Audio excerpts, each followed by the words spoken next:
Bom, iniciando a nossa aula de número 4 da disciplina de medidas elétricas, eu sou o professor Denis Lopes Alves. Nessa aula trataremos dos instrumentos de medição analógica, de forma introdutória. Qual é o princípio básico de funcionamento dos instrumentos de medição analógica?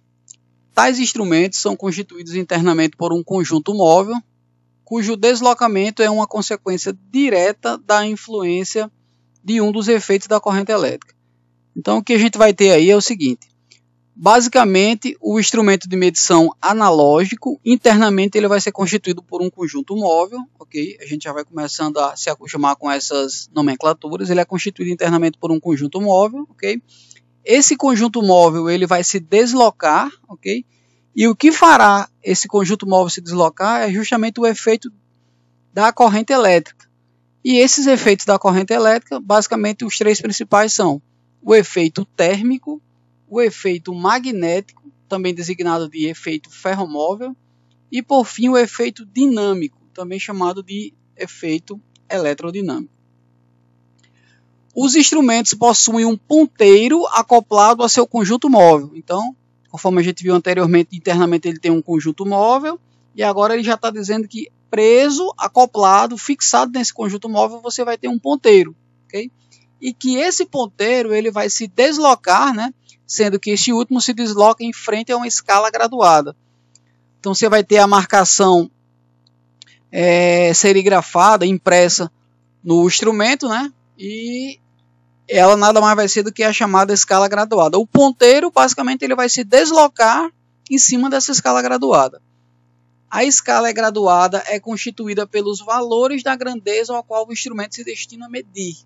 Então vamos lá, o instrumento tem um conjunto móvel, o que vai fazer com que esse conjunto móvel se desloque é a influência de um dos efeitos da corrente, que é o térmico, o magnético ou o dinâmico. Preso nesse conjunto móvel vai haver um ponteiro, e esse ponteiro ele vai estar se deslocando em cima de uma escala graduada. Okay? E nessa escala graduada, você vai ter os valores correspondentes à finalidade ao qual o instrumento se destina.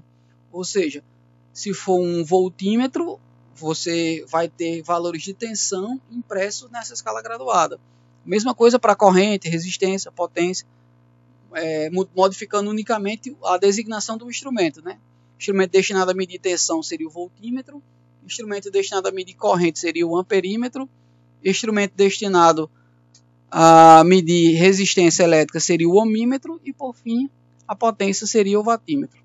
A figura 1 procura apresentar para a gente essa constituição básica, tá?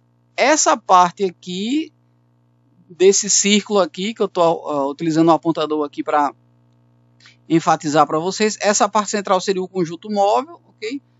Acoplado, preso, fixado ao eixo do conjunto móvel, você vai ter um ponteiro, ok? E esse ponteiro ele vai se deslocar sobre uma escala graduada, que é basicamente essa que a gente está apresentando na parte superior da figura 1 aí. Bom, detalhando um pouco mais essas características do instrumento, tá? Ele diz que uma corrente elétrica I do tipo contínua percorre uma bobina B e passa a sofrer a influência do campo magnético gerado pelo ímã permanente. Então vamos entender com calma.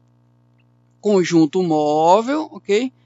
No conjunto móvel você vai ter aqui a bobina. Uma bobina nada mais é do que um fio enrolado, um condutor enrolado. Então você vai ter a bobina e essa bobina ela vai estar sendo percorrida por uma corrente elétrica I. Okay? Nesse caso aqui é uma corrente do tipo contínuo e ela está fluindo do lado esquerdo para o lado direito. Toda corrente elétrica, ao fluir por um condutor, gera no entorno desse condutor um campo eletromagnético. Okay? Este campo eletromagnético, por sua vez, ele vai passar a interagir com o campo magnético formado pelo ímã permanente. Na figura 2, o ímã permanente está sendo representado pelos seus polos norte e sul. Okay? A gente sabe lá do magnetismo que os polos de um ímã você vai ter as linhas de campo fluindo de um polo para o outro. Okay? Então, essas linhas de campo fluindo do polo norte para o polo sul, elas vão interagir com as linhas de campo que estão associadas à passagem da corrente elétrica na bobina do condutor, ok? Então, explicando melhor agora, o condutor, nesse caso a bobina, é percorrido por corrente elétrica, ao redor dele vai surgir um campo o quê? Eletromagnético. Esse campo eletromagnético vai sofrer influência, vai interagir com o campo magnético associado aos polos norte e sul, ok? Dessa interação vai surgir uma força F, ó. Ele fala, uma força F será gerada em razão da interação entre a corrente e o campo magnético supracitado, que é o campo magnético gerado pelo ímã permanente, ok? Então, perceba que agora já surgiu uma força F aqui, ó. No caso da figura 2, no lado esquerdo ela está sendo representada de baixo para cima e do lado direito está sendo representada de cima para baixo. Perceba que a presença dessa força vai fazer o quê? Qual vai ser o efeito direto da presença dessa força? Vai fazer com que esse conjunto móvel se desloque. Nessa imagem 2 aí, considerando essa direção e esse sentido dessa força, o conjunto móvel vai se deslocar no sentido horário, ok? Perceba ainda que o ponteiro está acoplado, fixado aqui no eixo do conjunto móvel. Se o conjunto móvel gira, o que é que vai acontecer com o ponteiro? O ponteiro vai girar também, ok? Essa força F, novamente aqui, ó, apresentando para vocês aqui, ok? Essa força F produzirá um conjugado em relação ao eixo de rotação do instrumento, ok? Esse conjugado, pessoal, vai receber a designação de conjugado motor, ok? CM. O conjugado provocará o giro da bobina do instrumento em torno do seu próprio eixo. Então vamos lá. A bobina, representada pela letra B minúsculo, será percorrida por uma corrente elétrica I, ok? Nesse caso aqui é do tipo contínuo, né? E ela está sendo representada da esquerda para a direita. A corrente elétrica, ao fluir pelos condutores da bobina, vai gerar no entorno da bobina um campo, ok? Esse campo, por sua vez, vai interagir com o campo associado ao ímã, aos polos norte e sul do ímã.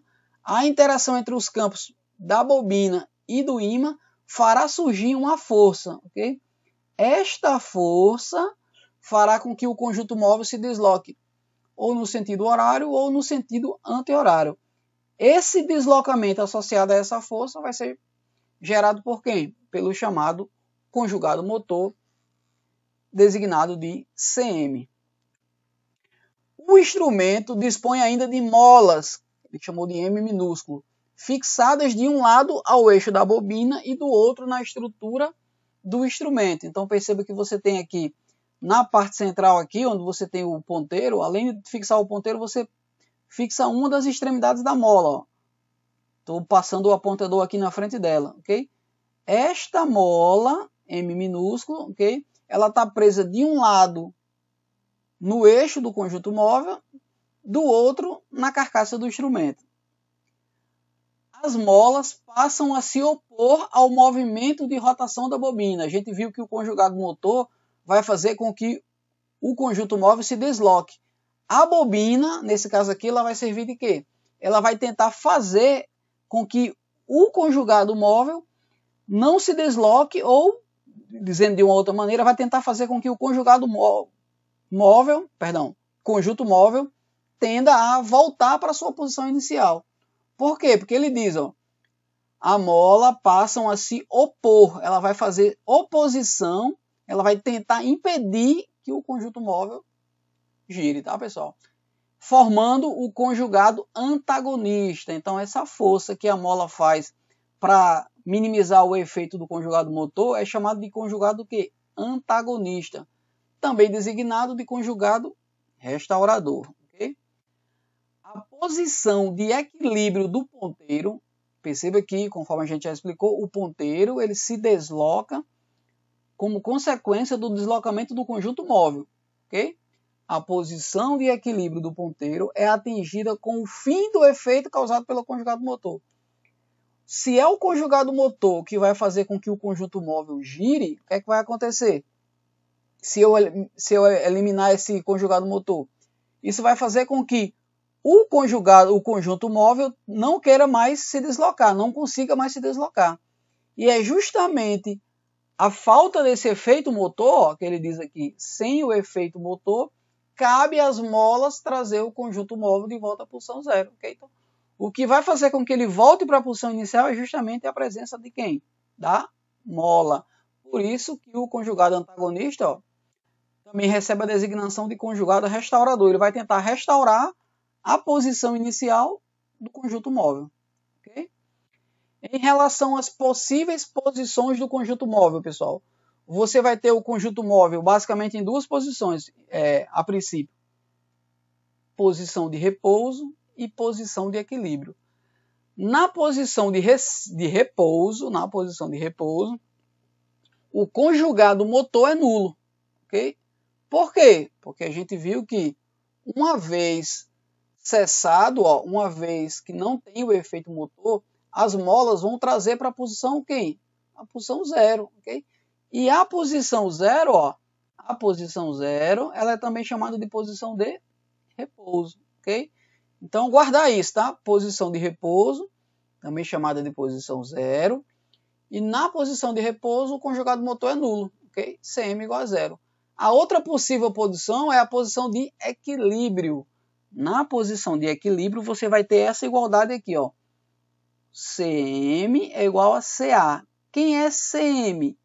Cm é o conjugado motor. Quem é o Ca? O Ca que a gente viu, ó. Ca é o conjugado quem? Antagonista. Okay? Posição de equilíbrio, o conjugado motor e o conjugado antagonista faz o quê? Ó? Coincidem, né? Conjugado motor e conjugado antagonista coincidem. Cm igual a Ca. Então, de novo, possíveis posições do conjunto móvel. Posição de repouso, posição de equilíbrio. Posição de repouso, também chamada de posição zero, o conjugado motor é o quê? Nulo. Okay? Quando o conjugado motor deixa de existir, o que é que vai acontecer? O conjunto móvel vai voltar para a sua posição original. Essa posição original vai ser o quê? Posição zero ou posição de repouso. Já a posição de equilíbrio, ela é caracterizada pela existência do conjugado motor, ok? Sendo que o mesmo ele vai ser equilibrado por quem? Pelo conjugado antagonista. Por isso que essa posição é designada de posição de equilíbrio. Okay? Por fim, nós temos um terceiro tipo de conjugado, que é o conjugado de amortecimento, que é o CAM. Qual é a finalidade do conjugado de amortecimento? Ele é destinado a minimizar quaisquer eventuais oscilações ou deslocamentos bruscos do conjunto móvel. Seja para sair da sua posição inicial e ir até a posição de equilíbrio, seja para sair da posição de equilíbrio e voltar para a posição inicial, o conjunto móvel não pode fazer isso nem oscilando, nem se deslocando bruscamente. Quem é que vai fazer com que ele não oscile ou ele não se desloque bruscamente? É justamente o conjugado de amortecimento. Okay? E como é que eu posso estabelecer um conjugado de amortecimento? Ele é obtido a partir de recursos externos, que são basicamente correntes de Foucault, okay? Conjugado de amortecimento por atrito sobre o ar e conjugado de amortecimento por atrito sobre líquido. A gente vai, em aulas posteriores, falar um pouquinho mais sobre esses três recursos externos aí. Tá?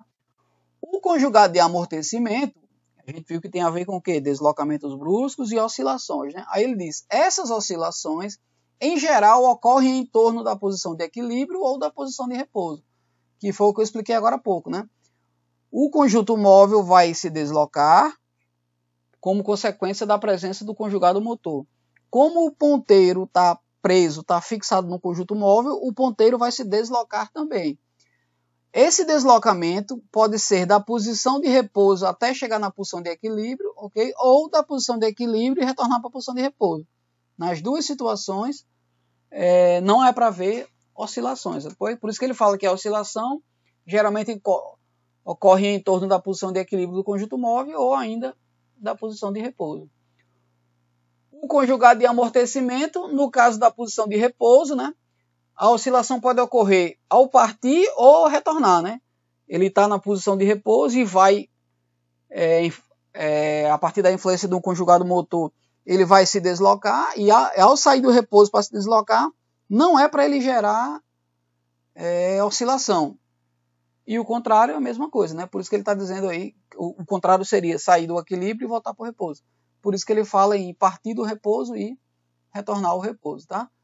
Então, para finalizar aí, Resumidamente, os conjugados que são associados ao funcionamento do instrumento analógico são 3, principalmente, né? Conjugado motor, CM, conjugado antagonista, CA, e conjugado de amortecimento, CAM.